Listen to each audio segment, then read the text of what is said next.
दोस्तों नमस्कार। आज हम वृद्धि एवं विकास से संबंधित जो आपके क्वेश्चन बचे हुए थे, प्रीवियस क्वेश्चन, उनको आज हल करेंगे। तो देखिए दोस्तों, अगला प्रश्न है, किसी व्यक्ति के विकास के संबंध में क्या सही नहीं है। किसी व्यक्ति के विकास के संबंध में क्या सही नहीं है। पहला ऑप्शन है, यह जन्म से मृत्यु तक जारी रहता है, बिल्कुल सही है। दूसरा, वृद्धि विकास का एक हिस्सा है, ये भी सही है। तीसरा, परिवर्तनों को देखा और मापा जा सकता है, ये बिल्कुल गलत है। शारीरिक परिवर्तन को तो हम देख सकते, माप सकते, लेकिन मानसिक है ना, और संवेगात्मक है, सामाजिक है, ये परिवर्तन नहीं देखे जा सकते। तो तीसरा ऑप्शन गलत, बाकी पहला और दूसरा सही है। अगला प्रश्न है, मानव संस्कार अथवा क्षमता में परिवर्तन जो धारण किया जा सकता है तथा जो वृद्धि की प्रक्रिया के ऊपर ही आरोपित नहीं है, यह कथन किसका है।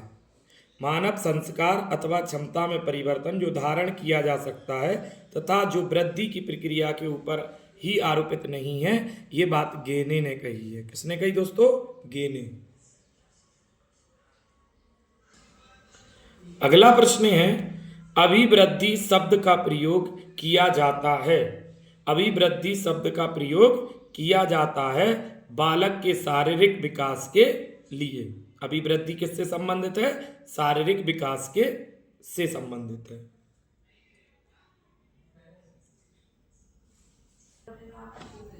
अगला प्रश्न है, मानव विकास परिणाम है तो वंशानुगत, गति एवं वातावरणीय कारकों का। मानव विकास किसका परिणाम है? वंशानुगति और वातावरणीय कारकों का। अगला प्रश्न है, निम्न में से वृद्धि और विकास के कौन से आयाम एक दूसरे से जुड़े हैं? शारीरिक, बौद्धिक, सामाजिक, संवेगात्मक, नैतिक। तो यहाँ पर ये चारों हैं, शारीरिक, बौद्धिक, सामाजिक, संवेगात्मक और नैतिक। वृद्धि और विकास के कौन से आयाम एक दूसरे से जुड़े हैं? तो सारी। नेक्स्ट प्रश्न है, निम्न कथनों में से वृद्धि एवं विकास के बारे में कौन सा कथन सत्य है? तो वृद्धि भौतिक है जबकि विकास मनोवैज्ञानिक है। दूसरा आंसर बिल्कुल सही है, वृद्धि भौतिक और विकास मनोवैज्ञानिक है। अगला है, विकास व्यक्ति में नवीन विशेषताएं तथा योग्यताएं प्रस्फुटित करता है, यह कथन किसका है? विकास व्यक्ति में नवीन विशेषताएं और योग्यताएं प्रेषित करता है, प्रस्फुटित करता है, यह कथन है हरलॉक का। इसका है हरलॉक।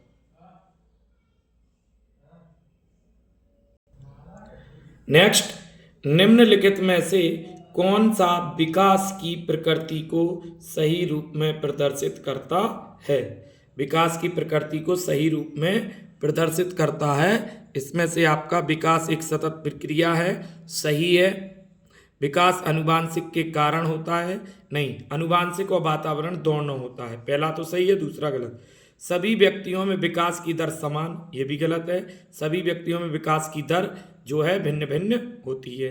चौथा, विकास विशिष्ट से सामान्य की ओर अग्रसर होता है, नहीं, सामान्य से विशिष्ट की ओर होता है। तो पहला इसमें बिल्कुल सही है, विकास एक सतत प्रक्रिया है। अगला प्रश्न है, यह निरंतर और संचयी रूप से परिवर्तित होने वाली प्रक्रिया, तो वो विकास होता है। विकास निरंतर और संचयी रूप से परिवर्तित होता रहता है। तो ऑप्शन नंबर 2 सही है। अगला प्रश्न है, यह एक परिणात्मक परिवर्तन है तो परिणात्मक परिवर्तन ओनली वृद्धि होती है, जबकि परिणात्मक और गुणात्मक क्या होता है? विकास। तो यहाँ पूछा परिणात्मक या मात्रात्मक परिवर्तन क्या होता है? वृद्धि। तो एक ऑप्शन सही है। अगला प्रश्न है, जन्मजात व्यक्ति में उपलब्ध सामर्थ्य आयु के साथ परिवर्तित होना ही वृद्धि है, विकास है, परिपक्वता है, सिद्धता है। तो परिपक्वता है। जन्मजात व्यक्ति में उपलब्ध सामर्थ्य आयु के साथ ही परिवर्तित होना ही परिपक्वता है। तीसरा ऑप्शन सही है। अगला प्रश्न है, अंतःस्रावी ग्रंथि या पीयूष ग्रंथि को प्रधान ग्रंथि कहने का कारण क्या है? तो यह अंतःस्रावी ग्रंथियों की गतिविधियों को नियंत्रित करता है। अंतःस्रावी ग्रंथि या पीयूष ग्रंथि को प्रधान ग्रंथि कहने का कारण यह है कि यह अंतःस्रावी ग्रंथि की गतिविधियों को नियंत्रित करता है। तीसरा ऑप्शन सही है। अगला है, विकास शैशवावस्था में तेजी से, बाल्यावस्था में मंद, फिर से कौमार दशा में तेजी से होने में यह विकास नियम है। यानी विकास शैशवावस्था में कैसा होता? तेजी, बाल्यावस्था में मंद, और फिर जो किशोर अवस्था होती है उसमें तेजी से होता है। यह नियम संबंधित है। तो ये विकास सभी दशाओं में एक जैसा नहीं होता। इससे मतलब ये हो रहा कि हर अवस्था में विकास अलग अलग गति से होता है। तो पहला ऑप्शन सही है। जिस लड़के का मानसिक विकास ठीक नहीं है वह सामाजिक विकास में भी पिछड़ा रहता है। यह विकास सूत्र है। विकास पारस्परिक संबंध से चलते हैं। विकास कैसे चलते हैं? पारस्परिक संबंधों से चलते हैं। तो दूसरा आंसर बिल्कुल सही है। अगला है, अभिवृद्धि की दृष्टि से अप्रधान अंश है आहार, हार्मोन्स, वंशानुक्रम, संस्थाएं। तो यहाँ अभिवृद्धि की दृष्टि से अप्रधान यानी इन अभिवृद्धि में कौन सहायक नहीं होता? तो संस्थाओं का कोई मतलब नहीं होता। हार्मोन्स, आहार और वंशानुक्रम अभिवृद्धि के अंश हैं, जबकि संस्थाएं अभिवृद्धि का अंश नहीं हैं।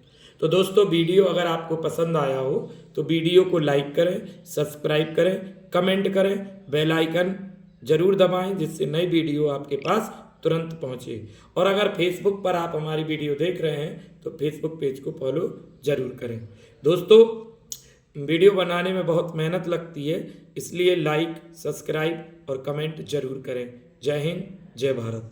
मिलते हैं अगली वीडियो में जल्दी।